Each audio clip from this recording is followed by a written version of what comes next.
Hi everyone, welcome in our very first video. Today we're going to talk about how to increase the conversion of your e-commerce store. Before we go ahead, remember to subscribe to our channel, leave a like and comment. Now, let's look into this topic.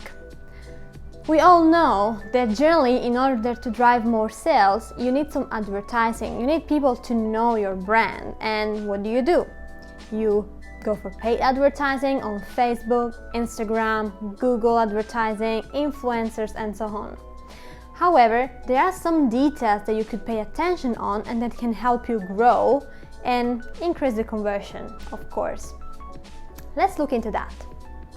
First of all, in order to drive more conversions and sales, you need to understand the culture of your audience. Now, if you're selling internationally, you may sell, for example, in Canada, Europe, which can be Italy, Spain. You need to understand, let's say, the customer profile of those countries, and it may be different and more different than what you think. So cultural check is something that you should do at first. So the very first thing, understand the market, understand the culture, understand the habits, because maybe you may sell something that nobody really wants or will ever going to use it because of other reasons, like cultural reasons.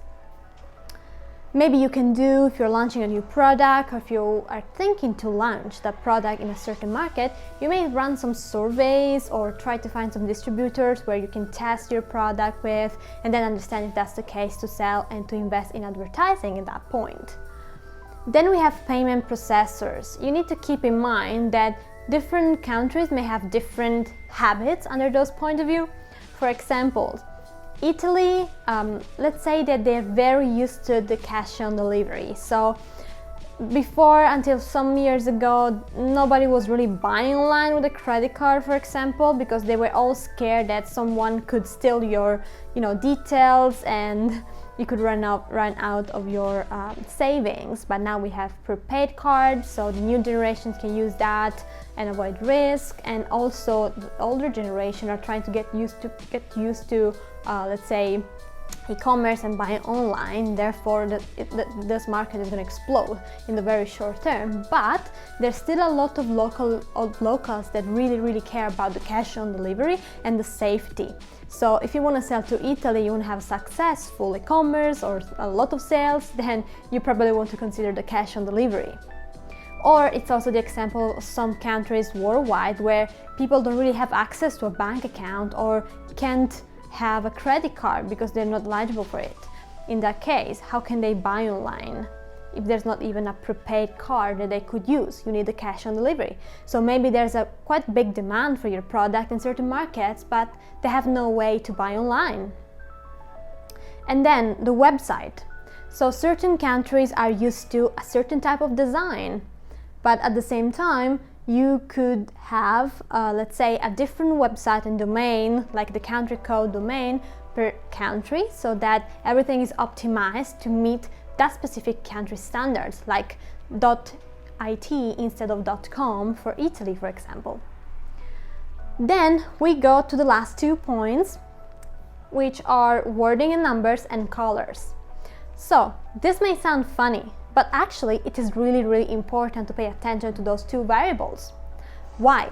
Because in certain countries they really believe on like numbers, the meaning of numbers, of colors, or meaning of wordings overall. And I will give you some examples. So when I first came to Hong Kong, I noticed that there was no elevator with the 4th floor, like there was no number on it, like the 4th floor didn't exist. Building number 4 didn't exist, and as per today, it doesn't. And then I was wondering why, because number 4, it's written the same way as death in Chinese. So as you may know, Chinese words can change their meaning based on the tone. So in that case, number 4 could mean also death. Therefore, it's not really a lucky number, and it's not even on car plates or anywhere, like the number of the building or the number of the floor.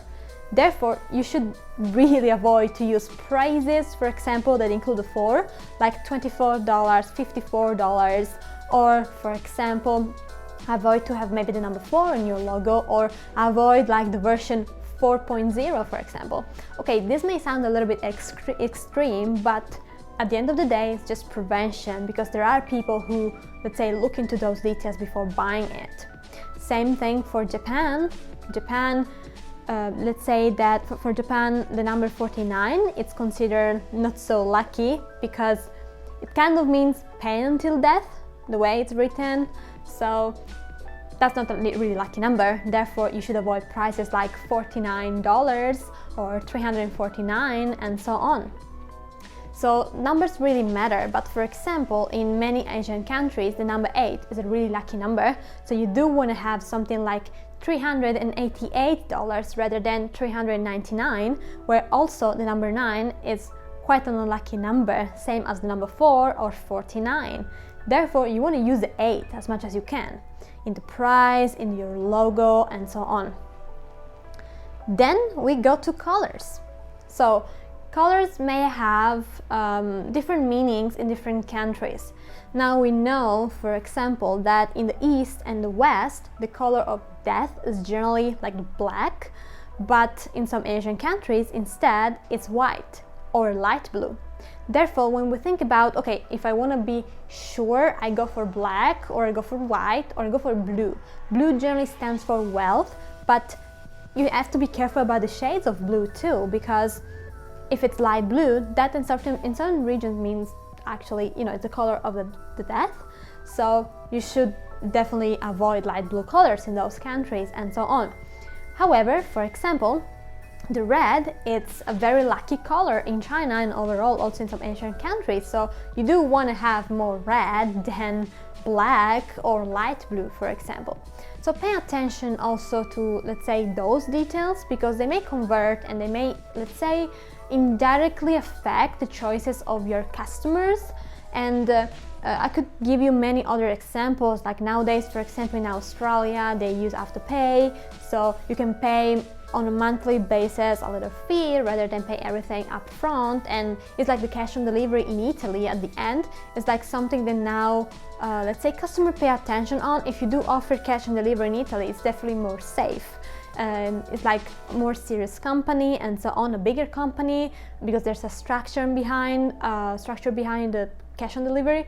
Same for maybe Afterpay and other similar payment methods. Those are, let's say, the 5 points you should pay attention on when you try to build, let's say, your website or try to enter a new market. You should consider different things, not only like how good is your content, the video that you did, or if you can get their attention quickly, and if it looks premium or not, high quality, organic, anything you want. In summary, in order to increase the conversion, you should also pay attention on those 5 points. Not only on how good the video or the advertising video should be, how good my content should be, the picture that I put on my website, my brand ambassador, and so on. You need to be careful about culture mainly, because then culture brings along also all the other, let's say, points that we discussed, like what they're used to, their habits, and those are really important in order to get their attention and let them buy, not only look through your website. Thanks for watching, it's all for today, but before you leave, remember to subscribe to our channel, leave a like and a comment for this video. Thank you!